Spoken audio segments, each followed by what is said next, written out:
നമസ്കാരം. പ്രതാപ് ടി വിയിലേക്ക് എല്ലാ കൂട്ടുകാർക്കും സ്വാഗതം. ഇന്ന് നമ്മൾ തയ്യാറാക്കാൻ പോണത് വ്യത്യസ്തമായതും വളരെ പെട്ടെന്ന് തയ്യാറാക്കാൻ പറ്റുന്നതുമായ ഒരു ഓംലെറ്റ് ആണ്. അപ്പോൾ ഇതെങ്ങനെ തയ്യാറാക്കണമെന്ന് നമുക്കൊന്ന് കണ്ടു നോക്കാം. അതിനായിട്ട് ഞാനൊരു അടി കട്ടിയുള്ള പാൻ എടുത്തിട്ടുണ്ട്. പാൻ ചൂടായി വന്നു കഴിയുമ്പോൾ അതിലേക്ക് 1 ടേബിൾ സ്പൂൺ വെളിച്ചെണ്ണ ഒഴിച്ചു കൊടുക്കാം. ഇതിനൊരല്പം വെളിച്ചെണ്ണ കൂടുതൽ വേണേ. 1/2 ടീസ്പൂൺ കടുക്, മീഡിയം സൈസ് സവാള ഇതുപോലെ പൊടിയായി വരുന്നത് നമുക്കിത് ചെറുതായിട്ടൊന്ന് വഴറ്റിയെടുക്കാം. സവാള ഇതുപോലെ വാടി വന്നു കഴിയുമ്പോൾ അതിലേക്ക് ഒരു ചെറിയ തക്കാളി പൊടിയായി അരിഞ്ഞ് ചേർക്കാം. ഒരു 3 പച്ചമുളക് വട്ടത്തിൽ അരിഞ്ഞത്, ഇതിനാവശ്യമായ ഉപ്പ് ഇത്രയും ചേർത്ത് ഒന്ന് വഴറ്റിയെടുക്കാം. തക്കാളിയൊക്കെ നല്ലതുപോലെ ഒന്ന് വെന്ത് വരണം. സവാളയൊക്കെ നല്ലതുപോലെ വാടി വന്നിട്ടുണ്ട്. ഇനി അതിലേക്ക് 1/2 ടീസ്പൂൺ മുളക് ചതച്ചത് കൂടി ചേർക്കാം. ഇത് നിർബന്ധമില്ലാട്ടോ, നിങ്ങൾക്ക് വേണമെങ്കിൽ ചേർത്താൽ മതി.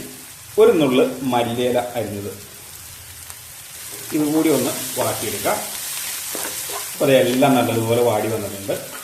ഇനി അതിലേക്ക് ഒരു 3 മുട്ട ആവശ്യത്തിന് ഉപ്പും ചേർത്ത് നന്നായി ഇളക്കി ഒഴിച്ചതാണ്, അത് ഒഴിച്ചു കൊടുക്കാം. ഒഴിച്ച വഴി ഒന്ന് ഇളക്കി ഒഴിപ്പിക്കുക കേട്ടോ, പിന്നെ ഇളക്കണ്ട. ഇനി ഇതിവിടെ കിടന്ന് സാവകാശം വെന്ത് വരട്ടെ. ഇനി നമുക്കിതൊന്ന് മറിച്ചിടാം.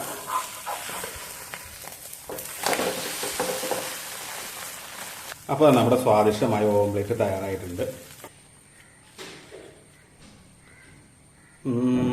അടിപൊളി, സൂപ്പർ, എന്താ രുചി. അപ്പോൾ തീർച്ചയായും നിങ്ങൾ എല്ലാവരും വീട്ടിലും തയ്യാറാക്കി നോക്കുക. നിങ്ങൾക്ക് എല്ലാവർക്കും ഇഷ്ടപ്പെടും. ഈ ഉച്ചയൂണൊക്കെ കൊണ്ടുപോകണമൊക്കെ ഉണ്ടല്ലോ, ഇതുപോലെ ഉണ്ടാക്കി കൊണ്ടുപോകണമെങ്കിൽ വേറെ കറികളൊന്നും വേണ്ട, വയറ് നിറച്ച് ഭക്ഷണം കഴിക്കാൻ പറ്റും. അപ്പോൾ ഈ രുചി എല്ലാവരിലും എത്തട്ടെ.